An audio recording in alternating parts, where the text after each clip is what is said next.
Notice भेजा है तो उसका आधार बताइए कि आपको कंप्लेन किसने किया। तो कहा कि नहीं, कंप्लेन किसी ने नहीं किया, आपने मीडिया में जो कहा। बोला मीडिया की रिपोर्ट आपको किसने दिखाई या आपने स्वयं देखा? अब यह बात पर्दे के पीछे की बात है। जिस जस्टिस के खिलाफ सारी बातें हो रही थी, कहा जा रहा है, पावर गैलरी में यह चर्चा है कि उनके ही हवाले से यह कंप्लेन आया था कि इनके खिलाफ जो है सो कार्रवाई की जाए। अब वहां भी केस शुरू हो गया और आज की स्थिति मित्रों यह है, उस केस में हाई कोर्ट के पांचों, और यह दूसरी दफा हुआ है जब नीलेश ओझा के ही खिलाफ 5 जजों की बेंच बैठी है कंटेम्प्ट को लेकर के।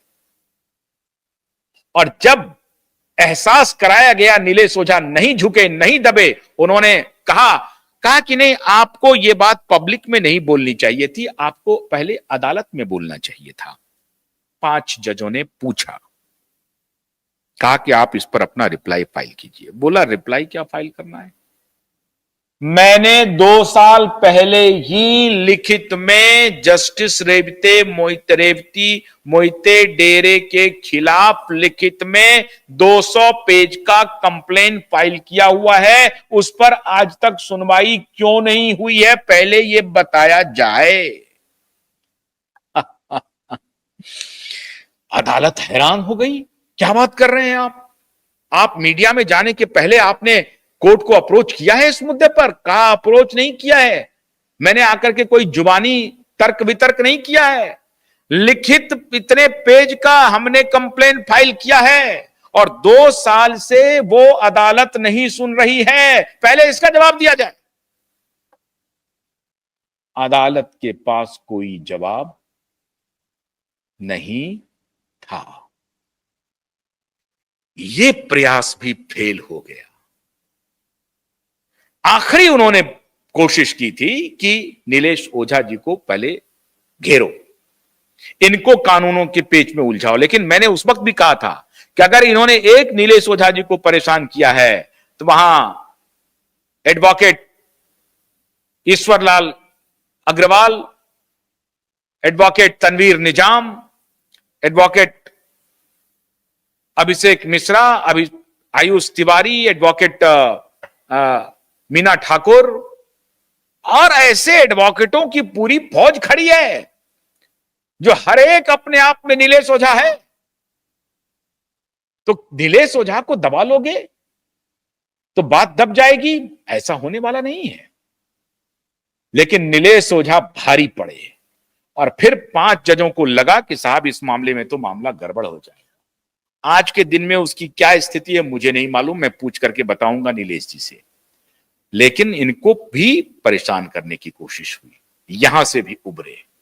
फिर आया 30 अप्रैल का वक्त और जब ये जो 5 जजों की बेंच और नीलेश ओझा के बीच की तकरार जब बढ़ी तो अदालत को लगने लगी कि यह मामला बहुत आसान नहीं है, नीलेश ओझा और इनकी टीम को इस तरह से ट्रैप नहीं किया जा सकता है। ये 24 कैरेट लोग हैं और लड़ाई लड़ने वाले लोग हैं और कानून के दायरे में लड़ाई लड़ने वाले लोग हैं। उसके बाद जब 30 अप्रैल की हियरिंग आई तो जस्टिस नारंग कोतवाल साहब ने फौरन वो वर्डिक्ट दिया जिस पर आज पूरी सरकार और ठाकरे गैंग सब के सब ध्वस्त हैं।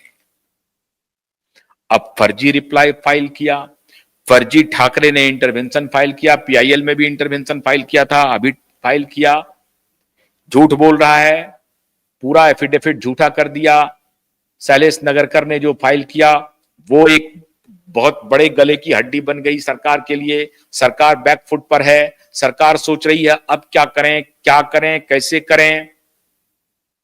मित्रों, वकीलों ने और हमारे सारे आदरणीय वकीलों ने पूरी बाजी पलट दी दिशा सुशांत केस की। सुप्रीम कोर्ट के जो बड़े बड़े योद्धा हैं, वकील हैं, मैं आज उनसे पूछना चाहता हूं क्यों आप मौन हो गए हैं? क्लोजर रिपोर्ट के बारे में क्यों नहीं? मैंने स्वयं विकास जी को फोन किया था, उन्होंने मेरे फोन उठाया, बात भी हुई वो कह रहे थे कि मैं जल्दी बात भी करूंगा, मैं बात करूंगा, मैं उनसे जरूर बात करने की दोबारा कोशिश करता हूं, लेकिन उनकी बात क्यों नहीं प्रकाश में आई? क्लोजर रिपोर्ट आई ही नहीं है, इसलिए नहीं आई।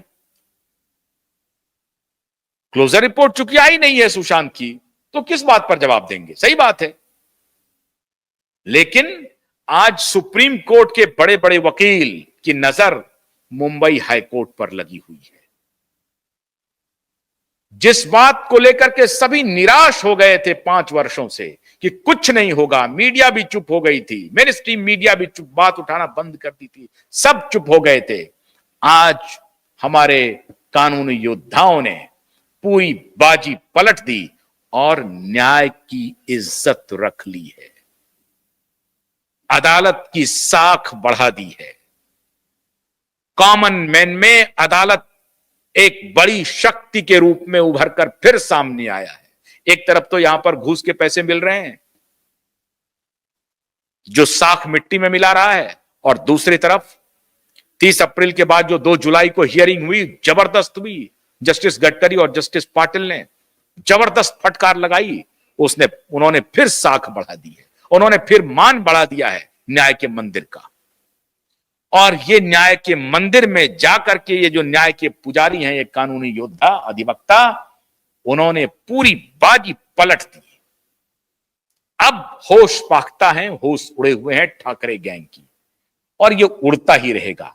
अभी तो लड़ाई की शुरुआत हुई है मित्रों, लेकिन जो बात कल तक कहीं सीन में नहीं था, हम लोग अकेले लड़ रहे थे, आज दुनिया की निगाह में आ गया है कि अकेली मीडिया, कुछ मुट्ठी भर वकील अगर साध ले कि हमें यह काम करना है तो होकर रहता है।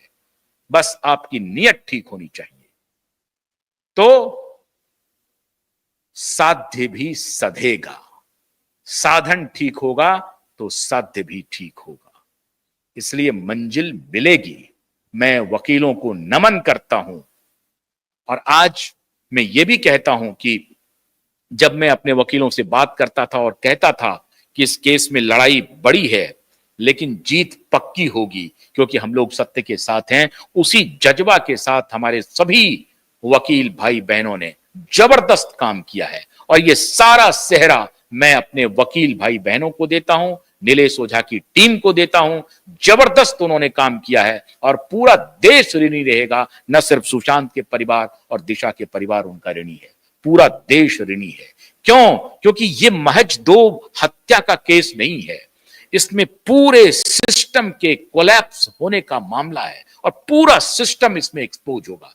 कैसे मंत्री, मुख्यमंत्री, कमिश्नर, पुलिस, कैसे लोग शामिल हैं इसमें, कैसे वकील, कैसे बॉलीवुड, कितनी बड़ी जमात इसमें शामिल है। उसके खिलाफ हम लोग मामूली लोग खड़े हैं और सिर्फ ऊपर वाले का भरोसा और सत्य के सहारे खड़े हैं, तो न्याय जीतता हुआ दिखाई पड़ रहा है।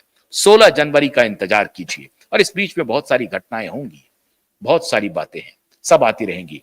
वकीलों को सैल्यूट है, वकीलों को सलाम है। रविवार का दिन है, इसलिए मैं फिर सलाम कर रहा हूं वकीलों को। बहुत बहुत शुक्रिया, आपने बाजी पलट दी। नमस्कार।